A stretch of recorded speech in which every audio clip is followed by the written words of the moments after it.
There's a tempest in me. It swept me to this island for a reason.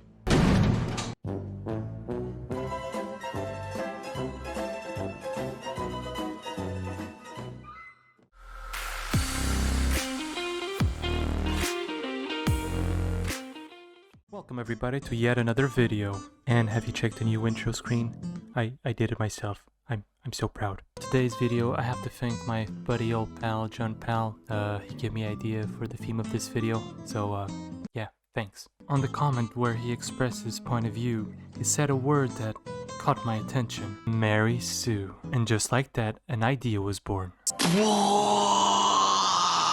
So on today's video, I will answer the question, is Galadriel a Mary Sue? This video is not sponsored by Raid Shadow Legends. Before we can answer such enigmatic questions, let's analyze both versions, original versus Rings of Power iteration. So let's start with the original one. Galadriel, Lady of Light, daughter of Finarfin, the Prince of the Noldor, niece of Feanor, the most important elf of the early First Age. She has 4 brothers, Finrod, Orodreth, Angrod, and Egnor. She is 6'4", which means she's stealing all the girls from Tinder. Come on, Galadriel. Leave some for the rest of us. She's also known to be the fairest, the wisest, and most powerful elf of all time, second only to Fëanor in terms of power.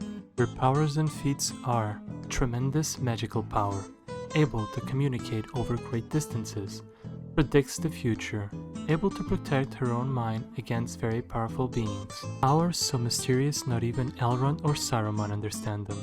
Protects Lothlorien from all attacks.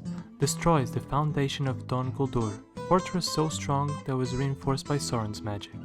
And Ozanwe, able to communicate with thoughts. Last but not least, resisted Frodo's offering of the One Ring, as she is wise enough to know that she would also become a tyrant like Sauron. During the Second Age, where this show is set on, Galadriel was focused on her wish of ruling some land, so she and her husband Celebrian move west from Lindon to establish Eregion. Later, she makes contact with a settlement that would become eventually Lothlorien, where she and her husband would rule. The other thing worth mentioning is that when the Maiar Anatar offered the elves the 3 elven rings, she advised Celebrimbor to hide them and not use them, as she was suspicious of Anatar's intentions. After the attack on Eregion, she is gifted with the Ring of Water, Nenya, which she doesn't use until Sauron's demise and the disappearance of the One Ring. For this topic in question, this is all you need to know.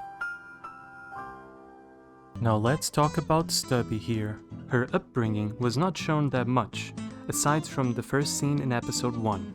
In Rings of Power, she is the commander of the Northern Army, and takes charge of the effort of finding Sauron, a responsibility she took upon herself after Finrod's death. She is granted passage to Valinor, but afterwards, she refuses it and jumps off ship. She then, with much effort, gets an army of Númenóreans to help her fight the menace to Middle-earth. Her powers are: she is a really great warrior. It's over 9,000! A great swimmer, and able to nitro boost horses.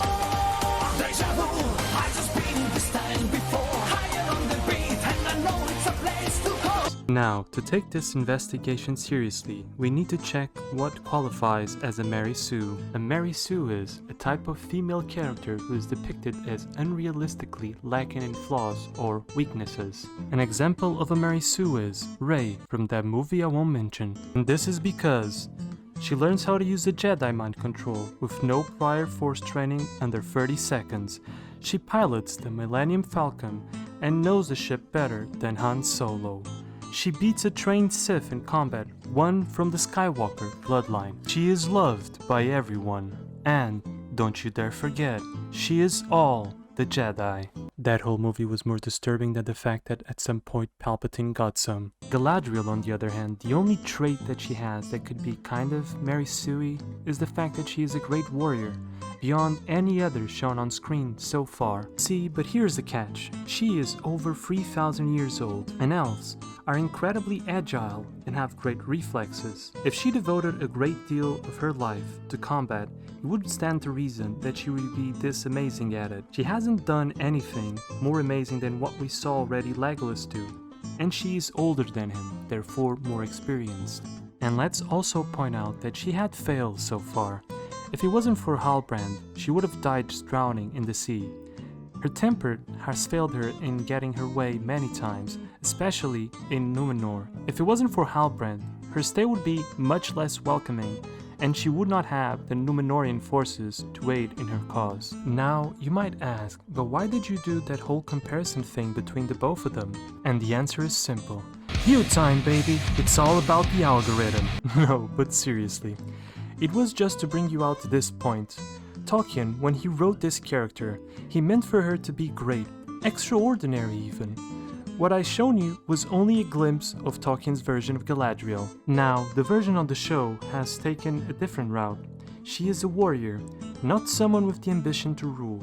She has her own great feats, but I wouldn't say greater than Tolkien's version. I can understand and respect if you disliked how they written her so differently from the original version.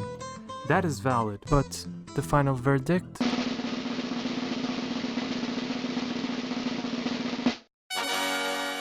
Yup, I bet a lot of you might be sad, but it's the conclusion I arrived at. She's very capable, yes, but for the reasons I explained prior, which makes sense in this universe, she is not a Mary Sue. But hey, it's just a character, and it's just an opinion I have. Does it even matter? Thank you very much for watching, and have a good day.